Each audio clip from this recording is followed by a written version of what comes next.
ఓవైపు భూకంపాలు, మరోవైపు సునామీ సూచనలు. జపాన్ పరిస్థితిపై ఆందోళనలో ఉన్న ఎన్టీఆర్.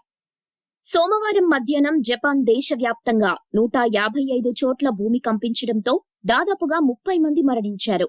ఇక ఈ భూకంపం యొక్క తీవ్రత 7.6గా నమోదైనట్లు నిపుణులు తెలిపారు. దీంతో ఈ రోజు లేదా రేపటిలో సునామీ కూడా వచ్చే అవకాశం ఉందని నిపుణులు అంచనా వేస్తున్నారు. దీంతో జపాన్ దేశ తీర ప్రాంత ప్రజల్ని అధికారులు సురక్షిత ప్రాంతానికి తరలిస్తున్నారు. ఈ పరిస్థితిపై టాలీవుడ్ నటుడు జూనియర్ ఎన్టీఆర్ ఆందోళన చెందుతున్నారు. ఇటీవల జపాన్ దేశ పర్యటనకు వెళ్లిన ఎన్టీఆర్ సోమవారమే ఇండియాకి చేరుకున్నారు. ఇలా ఆ నటుడు ఇండియాకి రాగానే జపాన్లో భూకంపం రావడంతో ఆయన చాలా ఆందోళనకు గురయ్యారు. ఈ మేరకు ఆయన తన జపాన్ అభిమానులను మరియు జపాన్ ప్రజలను ఉద్దేశిస్తూ ఇలా ట్వీట్ చేశారు. పోయిన వారమంతా జపాన్లో ఉన్నా, అలా అక్కడ నుండి ఇండియా వచ్చిన వెంటనే ఈ వార్త రావటం నన్ను చాలా ఆందోళనకు గురిచేస్తుంది. భూకంప బాధితులు త్వరగా కోలుకోవాలని ఆశిస్తున్నా.